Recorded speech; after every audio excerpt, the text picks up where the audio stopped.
सबको जय मसीह की। परमेश्वर के नाम से आप सबको शुभकामनाएं दे रही हूँ। आज हम बाइबल में से एक वचन पढ़ेंगे, यूहन्ना का सुसमाचार 16 अध्याय और 24 वर्स 16:24। यूहन्ना का सुसमाचार 16:24 मराठी में पढ़ोगे क्या? ये अध्याय कौन सा? 16। तुम्ही अजून माझ्या नावाने काही मागितले नाही, मागा म्हणजे तुम्हाला मिळेल, यासाठी की तुमचा आनंद परिपूर्ण व्हावा। Thank you aunty. अब तक तुमने मेरे नाम से कुछ नहीं मांगा, मांगो तो पाओगे ताकि तुम्हारा आनंद पूरा हो जाए। यहाँ अगर हम देख रहे हैं तो ये बहुत अच्छा बात है ना, क्योंकि हम कभी भी देखो हम प्रार्थना क्यों करते हैं, कुछ तो मांगते हैं परमेश्वर को कि परमेश्वर मुझे, प्रभु जी मुझे वो चाहिए, ये चाहिए। हम सबको किसी को भी क्रिश्चियंस में या हो या नहीं तो कोई भी हो, मगर वो क्या सोचते हैं, उनको प्रार्थना अच्छा लगता है, क्योंकि ये किससे पूछना है? परमेश्वर से पूछना है। वो तो सब देने वाले हैं, उनको तो सब संभव है कुछ। तो इसीलिए तो हम ना प्रार्थना में बहुत अच्छा आनंद होते जाते हैं। तो यहाँ वैसे आनंद होने वालों के लिए यहाँ एक अच्छा बात बोल रहे हैं। आज देखो, अब तक तुमने मेरे नाम से कुछ नहीं मांगा, अभी तक आपने मेरे नाम से कुछ नहीं मांगा, और एक अच्छा सा वादा दे रहे हैं, मांगो तो पाओगे ताकि तुम्हारा आनंद पूरा हो जाए। यह देख के हम क्या सोचते हैं? परमेश्वर ने क्या बोला है यहाँ? मांगो मिलेगा, जो कुछ आप मांगोगे वो सब मिलेगा। वहाँ तक एक है। उसके बाद देखो, ताकि तुम्हारा आनंद पूरा हो जाए। यहाँ परमेश्वर क्या बोल रहे हैं? मांगो, मैं बोल रहा हूँ तुम लोग क्या चाहिए तुम्हें मांगो, वो मैं तुमको दूंगा, मगर एक कंडीशन है कि आपको वैसे चीज़ मांगना है जिससे आपका आनंद जो है पूरा हो जाता है। ठीक है, मैं एक बात पूछती हूँ अभी। हम सोच रहे हैं अभी हमें पैसे नहीं है, ऐसे सोचेंगे घर में मतलब पैसे नहीं है, वो सब मुश्किल हो जा रहा है घर में पूरा। तो हम क्या पूछ रहे हैं अभी? परमेश्वर हमें पैसे दे दो। तो परमेश्वर ने हमारा प्रार्थना सुना और हमको पैसे दे दिया। उससे हम आनंद है क्या? थोड़े दिन होने के बाद हमें अच्छे से पैसे आते हैं। अगर 10,000 कमा रहे हैं तो 1 लाख कमा रहे हैं। हमारी प्रार्थना सुन के परमेश्वर ने हमें आशीष दे दिया है। तो अभी 10,000 से कहाँ चले गया हमारा पगार? 1 लाख तक चले गया। तो अभी हम खुश है क्या? खुश रहेंगे क्या?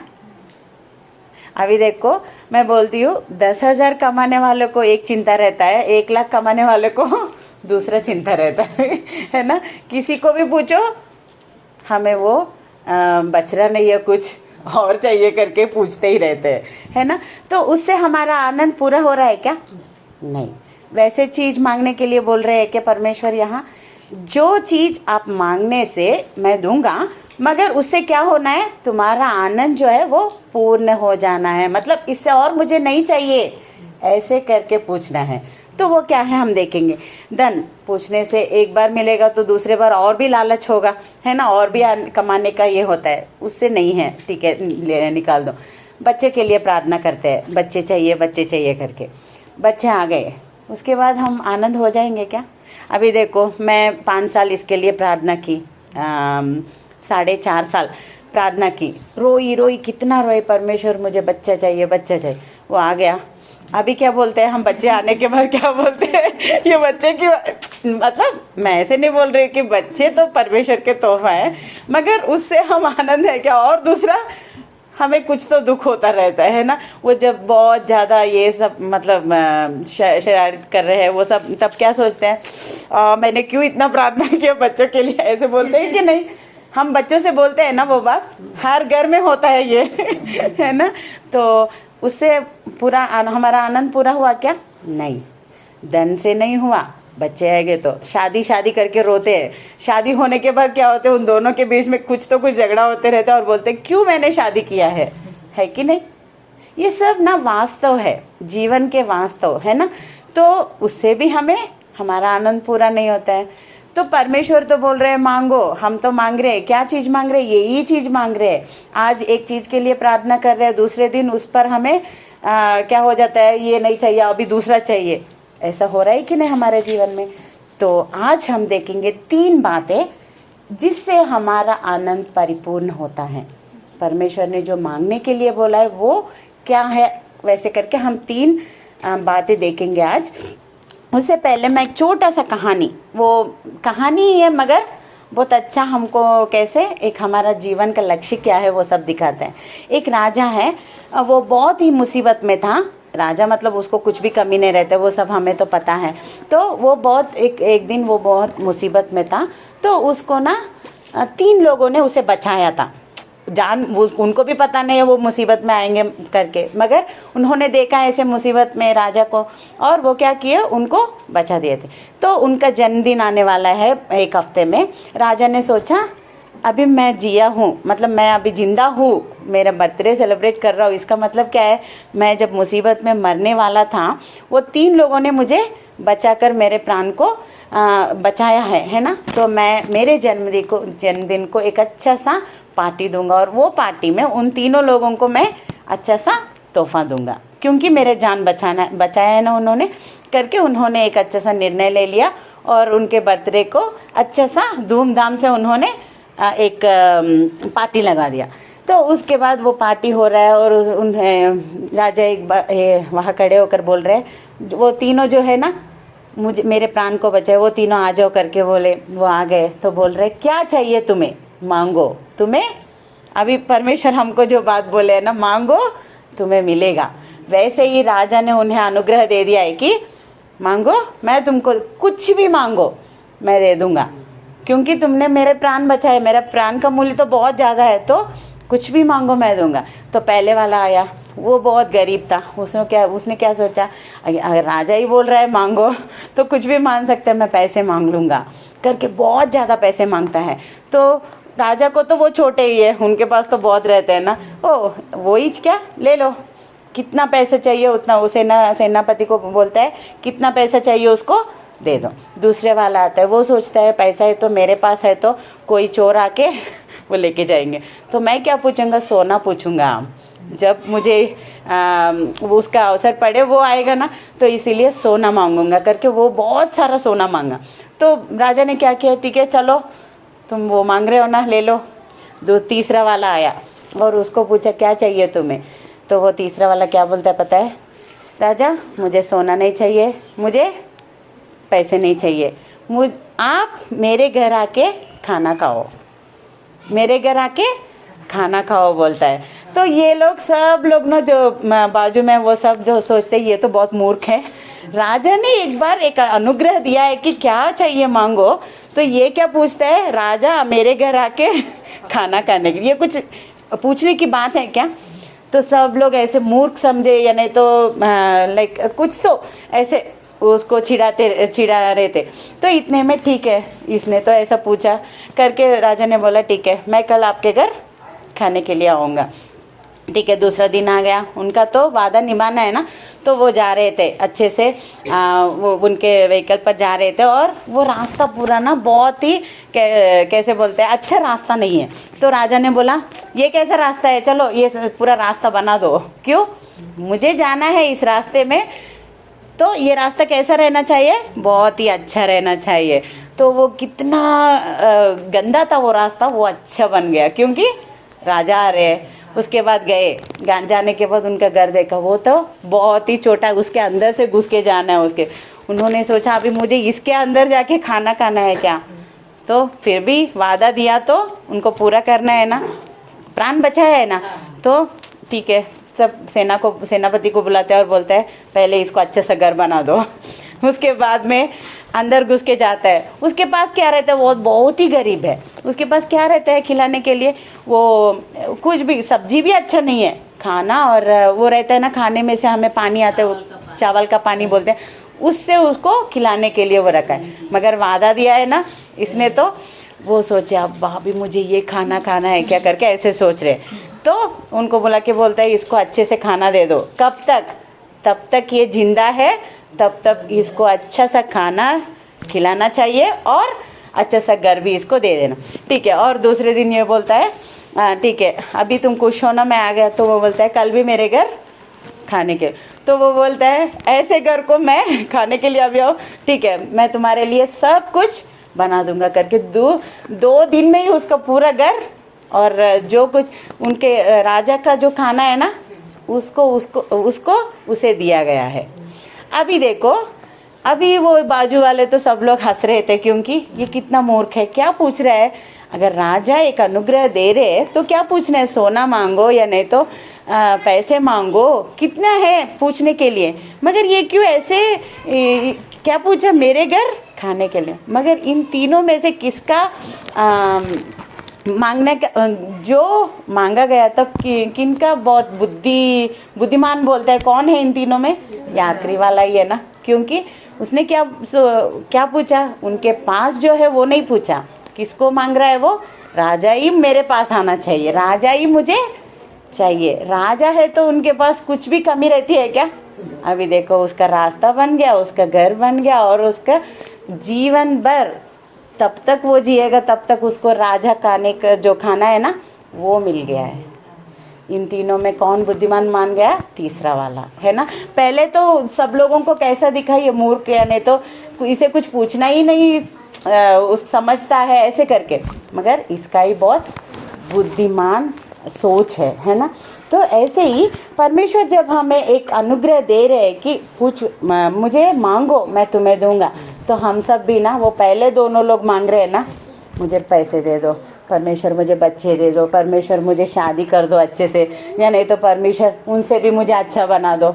हमेशा देखो जीवन भर हम यही प्रार्थना करते रहते हैं। सर ठीक है, परमेश्वर क्या सोचते हैं, ये पूछ रही है ना, दे देंगे करके दे रहे हैं, फिर भी हम खुश नहीं है। तो इसीलिए हमें ऐसे मांगना है जिससे हमें लाइफ मतलब जीवन भर हम जो खुशी से रहेंगे वैसे वाले पूछने। उस उनमें से एक है विलाप गीत में हम एक बात देखेंगे। पहली वाली बात बोल रही हो जिसे हमें परमेश्वर को मांगना है, ये सब नहीं मांगने का है, हमने देखा है ना। अभी क्या मांगने का है 3 देखेंगे और हम क्लोज करेंगे। उसमें से पहले वाला क्या है, विलाप का गीत 2:19 दूसरा अध्याय और 19। रात्रीच्या प्रहरारंभी विलाप कर, प्रभू समोर आपले मनोगत पाण्यासारखे ओत, तुझी बालके हर एक गल्लीच्या चव्हाट्यावर भुकेने व्याकुळ झाली आहेत, त्यांच्या प्राण रक्षणासाठी त्याचकडे हात पसर।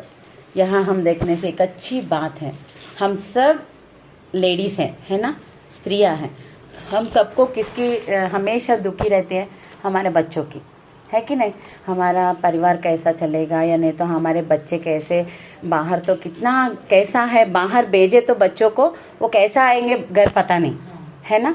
ऐसे जगत में हमको तो हमेशा एक चिंता रहता है, मेरे बच्चा कैसा गया, कैसा आ रहा है, कुछ मलिनता को लेके आ रहा है, ऐसे करके कुछ तो डर रहता ही रहता है ना स्त्रियों को। ऐसे टाइम पर परमेश्वर क्या बोल रहा है, अगर तुम्हारा आनंद पूरा होना है तो एक काम करो। हम सबको बोल रहे हैं, मैं तुमको नहीं बोल रहे, तुम्हारा मतलब परमेश्वर हमको बोल रहे कि ये देखो, रात के हर पहर के आरंभ में उठकर चिल्लाया कर। क्या, सुबह सुबह उठ के प्रार्थना करो। वो लास्ट में देखेंगे तो उनके प्राण के निमित्त अपने हाथ उसकी ओर फैला। किसके लिए, अभी सुबह उठ के प्रार्थना करने के लिए बोल रहे हैं यहाँ। सुबह मतलब पहले हम क्या बोलते हैं, अभी 12 से लेकर 4 बजे तक उसके बीच में, या नहीं तो कभी भी सुबह क्यों सुबह बोल रहे, उस टाइम पे ना हमें कुछ चिंता नहीं रहती और हमारा माइंड भी बहुत फ्रेश रहता है कि नहीं सुबह। तो वो क्या बोल रहे हैं, उस समय पर उठकर चिल्लाया कर। कब हम चिल्लाते हैं, जब हमारे मन पूरा दुख से रहता है तब हम चिल्लाते हैं। तो यह किसके लिए चिल्लाने के लिए बोल रहे हैं, उनके प्राण के लिए, किनके, बाल बच्चे, तेरे बाल बच्चे, उनके लिए हमें क्या करना है, उनके प्राण के निमित्त अपने हाथ उसके ओर फैला। हाथ उठा के हम उनके हम घुटने पे आकर ना हाथ उठा के हमारे बच्चों के लिए हमें चिल्लाना है। क्या करके, परमेश्वर प्रभु जी मेरे बच्चों को बचाओ। ये जो जगत है ना उसमें पूरा कहीं भी देखो मलिन बाहर गए तो कैसे आएंगे पता नहीं, तो उनको बचाओ। ये सारे इससे मेरे बच्चों को बचाओ करके हमें प्रार्थना करना है। यहाँ प्रार्थना करो करके बोलने से हम क्या करते हैं, बहुत बार सुबह सुबह उठ के बच्चों के लिए प्रार्थना करने के लिए बोले ना, तो हम प्रार्थना करते हैं। बहुत सारे माताएं ऐसे ही बोलते कि परमेश्वर मेरे बच्चे को एक अच्छा सा घर दे दो, ताकि दूसरों के सबके घर से मेरा बच्चा का घर अच्छा होना चाहिए, उन सब से भी एक अच्छे लेवल में होना चाहिए, है कि नहीं? या नहीं तो मेरे बच्चे को एक अच्छा सा नौकरी दे दो, 1 लाख या 1.5 लाख आ जाना है, ऐसे करके। या नहीं तो कुछ उनको क्या चाहिए उनके बारे में हम प्रार्थना कर रहे हैं। मगर यहाँ क्या बोल रहे हैं, वो सब चीज़ के लिए नहीं, उनके प्राण के लिए। किसके लिए? उनके प्राण, तो वो तो जिंदा है ना, हमें उनके प्राण के लिए क्यों प्रार्थना करना है, ऐसे ही सोचेंगे तो यहाँ वो परमेश्वर हमको वही बोल रहे हैं कि देखो, अगर सब कुछ कमाए, तुमने जैसा पूछा है वैसा नौकरी मिल गया, तुमने अपने बच्चे के लिए जैसा जो कुछ मांगे वो सब मिल गया, अगर वो परमेश्वर को माने बिना वो नरक चले गए, मर गए और नरक चले गए, तो ये सब जो है उससे कुछ फ़ायदा है क्या? कुछ भी नहीं, प्राण तो खो गए, है कि नहीं? तो परमेश्वर वही बोलते हैं। एक्चुअली लूका सुसमाचार में एक धनवान के बारे में बोलते हुए यीशु मसीह, वो सब मैं नहीं करने के लिए टाइम नहीं है, यीशु मसीह एक उपमान बोलते हुए बोलते हैं, एक धनवान है, वो सब कुछ कमाया, ज़्यादा हो गया उसको, अभी क्या करूँ मैं, ये तो मेरे घर में नहीं होता है, इसलिए वो कमरे को निकाल के वो क्या किया और बड़ा सा बनवा दिया, और सोच रहा है, उसके मन से बोल रहा है, अभी देखो मैं वो जो ज़्यादा मैंने कमाया है ना, वो सब मैंने उसमें रखा है, कब तक आएगा वो? जब तक मैं जिंदा हूँ तब तक मुझे कुछ भी कमी नहीं है। और मन से बोल रहा है, खाओ पियो ऐश करो, अभी बोलते हैं ना, खाओ पियो ऐश करो, मतलब कुछ भी चिंता नहीं है तुम्हें, कब तक, तब तक तुम जिंदा हो, तब तक मैंने कमाया है, अभी एंजॉय करो। तब परमेश्वर क्या बोल रहे हैं पता है? अरे मूर्ख, क्या बोल रहा है? हम तो क्या बोलते हैं, धनवान बन गए, तो अगर एक बहुत गरीबी से बहुत धनवान बन गए, हम क्या बोलते हैं, वो तो बहुत धन्य है, क्योंकि इसको वो बहुत लकी, हम बोलते हैं ना, लकी बोलते हैं, क्योंकि कल ही तो वो बहुत गरीब थे और आज क्या बन गए, इतना धनवान बन गए, ओ वे बहुत लकी है वो। मगर परमेश्वर क्या बोल रहे हैं उनको पता है? मूर्ख, क्योंकि क्या बोल रहा है, खाओ पियो और आराम से एंजॉय करो बोल रहे हैं क्या? और तुम्हारा प्राण जो दिया है ना परमेश्वर ने, किसके लिए? ये सब करने के लिए दिया है क्या? आज कमाओ, कल वो जो कमाया वो सबको जो कुछ कमाया उन सबको क्या बोलते हैं, यूज़ करो, ऐसे इसके लिए मैंने तुम्हें जन्म दिया है क्या? नहीं ना, क्यों जन्म दिया अभी हम देखेंगे। तो परमेश्वर बोल रहे हैं, मूर्ख, ये सब के लिए नहीं, तुम्हारा प्राण बहुत मूल्य है। ये सब नहीं, ये सब चीज़ आज रहते कल निकल जाते हैं हमारे जीवन से, मगर अगर तुम्हारा प्राण खो गए तो कुछ भी लाभ नहीं है। तो वही यहाँ बोल रहे हैं, हमें हमारे बच्चों के लिए प्रार्थना करना है, सुबह सुबह उठ के क्या करके, मेरे बच्चों के प्राण नरक में नहीं चले जाना है प्रभु जी, उनको बचाओ करके चिल्लाना है। चिल्लाना मतलब उठ के वो सब जब सो रहे ऐसे चिल्लाने का नहीं, दुख से हमें चिल्लाना तब आता है, तब हम दुख से भरे होते हैं। प्रार्थना करना है, परमेश्वर मेरे बच्चों को बचाओ, उनके ऊपर हाथ रख के हमें प्रार्थना करना है। मैं एक बुक में पढ़ रही थी, वो एक माता वैसे ही उनके 16 बच्चे हैं, हम एक बच्चे को संभालने में ही कितना ये हो जाते हैं ना, 16 बच्चे हैं, तो वो हर दिन हर बच्चे के पास जाके प्रार्थना करती है, और उनको ना वो हर दिन आधा घंटा उनको वचन बताती है।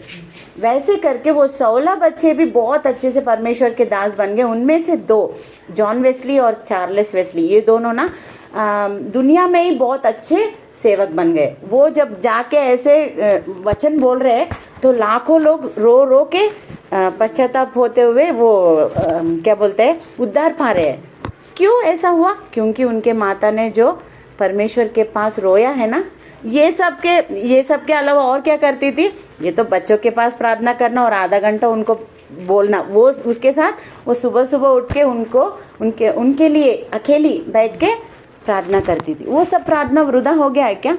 नहीं ना। क्या बने? उनके 16 बच्चे अच्छे से परमेश्वर उन सब के प्राण बचाए गए, है कि नहीं। अगर कभी भी वो मर जाए कहाँ चले जाएंगे, स्वर्ग में चले जाएंगे। वैसे प्रार्थना हमें करना है।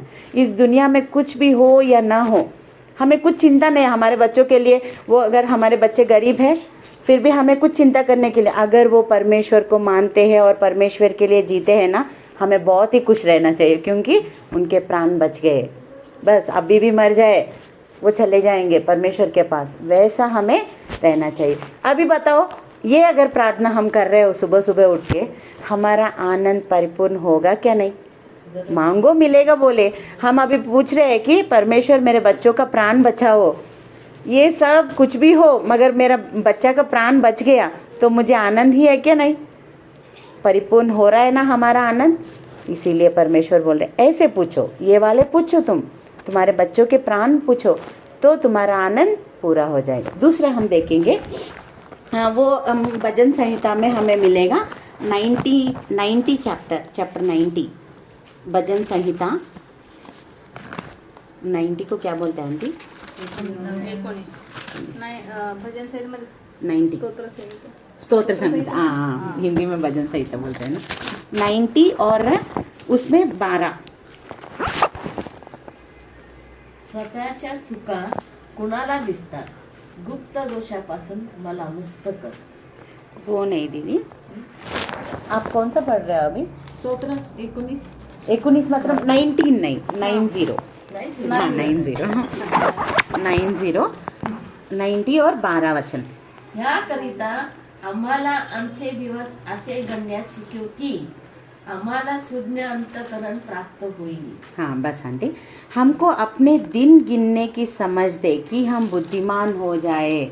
हमारा दूसरा प्रार्थना क्या होना चाहिए? पहला प्रार्थना हमारे बच्चों के प्राण के लिए, हर माँ मतलब जो माता है वो सबको हमें, वो सब लोग हम जो है हमारे बच्चे हैं ना, उन सब के लिए हमें प्रार्थना करना ही है, तब हमारा आनंद परिपूर्ण होगा। पहला। दूसरा वाला क्या है, यहाँ क्या बोल रहे हैं? हमको अपने दिन गिनने की समझ दे कि हम बुद्धिमान हो जाए। दूसरा प्रार्थना क्या होना चाहिए हमारा? परमेश्वर मेरे दिन गिनने का सोच या नहीं तो बुद्धि मुझे दे दो। क्यों हम सोचते हैं, क्या हमें कैलेंडर नहीं है क्या? अभी आज पैदा हुआ, ये 2018 में पैदा हुआ, अभी 2022 में इसका कितने उम्र है, हम कैलेंडर देखे तो या नहीं तो गिने तो हो जाएंगे ना। मगर यह क्या बोल रहे हैं यहाँ, हमारे दिन गिनने के लिए हमें सोच या नहीं तो बुद्धि दो। इसका मतलब ये नहीं है कि कैलेंडर में देख के ये सोच या ये बुद्धि के लिए नहीं, मगर हमारे परमेश्वर ने, हम अभी पैदा हुए हैं और कितने दिन हमारे लिए दिए हैं परमेश्वर ने। जब हम पैदा हो रहे हैं ना, हमारे पूरे दिन वो गिन रहे हैं। मतलब रानी है अभी पैदा हुई तो इसका काल कितना है? अगर 30 या 40 वर्ष करके उन्होंने दे दिया है। अभी मेरा 33 इयर्स हो जा रहे हैं, तो अभी मुझे बुद्धि मांगना है परमेश्वर को। परमेश्वर अगर मुझे 40 वर्ष दिए गए हैं, ऑलरेडी मेरे कितने हो गए? 33, और कितने बाकी है? 7। तो मुझे ये 7 वर्ष में कितना काम करना है मेरे लिए। तो जब मैं पैदा हुई मेरे लिए तो एक काम आपने लिख लिया है ना कि रानी ये काम करना है करके। अगर मैंने किया कि नहीं, अभी तक मैंने क्या किया है, अभी और कितने साल मेरे लिए हैं, ऐसे करके भविष्यवाणी को नहीं पूछना है कि कितने साल मैं जीऊँगी। ऐसे वो सब हमें चिंता करने की ज़रूरत नहीं है। हमें यही सोचना है कि और कितने भी हो, 7 हो 10 हो कितना भी हो, मगर मेरा काम पूरा हुआ है क्या? परमेश्वर ने मुझे क्यों भेजा है, वो काम मैं पूरा कर रही हूँ क्या? वो मुझे, अगर वो गिनने का बुद्धि हमें किसको पूछने, वो कैलेंडर से मांगने से नहीं आता है, भविष्यवाणी बोलने वाले को पूछने से नहीं आता है, मगर बाइबल हमें बता रहा है कि प्रार्थना करो कि परमेश्वर और कितने दिन है मेरे, मुझे गिनने का बुद्धि दो, ताकि मैं जो कुछ मेरे बारे में आपने लिखा है वो पूरा करूँ। यीशु मसीह को परमेश्वर ने भेजा है ना इस दुनिया में, कितने वर्ष के लिए भेजा है? 33.5 ईयर्स, मतलब क्या बोलते हैं दीदी? 33 वर्ष के लिए उनको भेजा है। अभी देखो यीशु मसीह आखिरी में क्या प्रार्थना करते? यूहन्ना सुसमाचार और 17 अध्याय में हमें उनका प्रार्थना दिखाई देता है। वो क्या बोलते हैं? परमेश्वर जो कुछ कार्य आपने मेरे लिए रखा है, मतलब मैं यहाँ आया हूँ ना, मेरे लिए क्या क्या काम आपने रखा है वो सब मैंने क्या किया है, संपूर्ण कर दिया है, पूर्ण कर दिया है। एक बार पढ़ोगे क्या आंटी? 17:4 यूहन्ना समाचार 17 और 4। जे काम तू मला करावयास दिले ते पुरे करून मी पृथ्वीवर तुझे गौरव केले आहे. हाँ क्या हुआ? 17 और 4। तो यहाँ हमें समझ में आना, जो कुछ काम मेरे लिए आपने दिया है वो सब मैंने क्या किया, पूर्ण संपूर्ण कर दिया है। और पृथ्वी पर मैंने क्या किया, आपकी महिमा किया है, ऐसे बोल रहे हैं ना। तो हमारे लिए, रानी के लिए, कर्णक के लिए और आप सब के लिए, हम सब के लिए परमेश्वर ने एक एक काम दिया है। हमें भी मरने के पहले हमें क्या बोलना है, यीशु मसीह के जैसे हमको भी परमेश्वर जो कुछ काम मेरे लिए आपने यहाँ दिया है ना वो सब मैंने कर दिया। यीशु मसीह के जैसे पौलुस भी बोलता है कि मैंने अच्छा बाग, मतलब मैं अच्छा बागा। तो वो मेरा जो मेरे लिए जो परमेश्वर ने काम दिया ना वो सब मैं पूर्ण कर दिया। अब मैं जाने के लिए तैयार हूँ, बोलता है ना, यरूशलेम जाने के पहले वो बोलता है आखिरी में, मतलब जो कुछ उनके लिए परमेश्वर ने, उन्होंने भी बोल रहे हैं मेरा काम हो गया, मैं जाने के लिए तैयार। तो हमारे लिए तो भी काम है ना, सबके लिए है।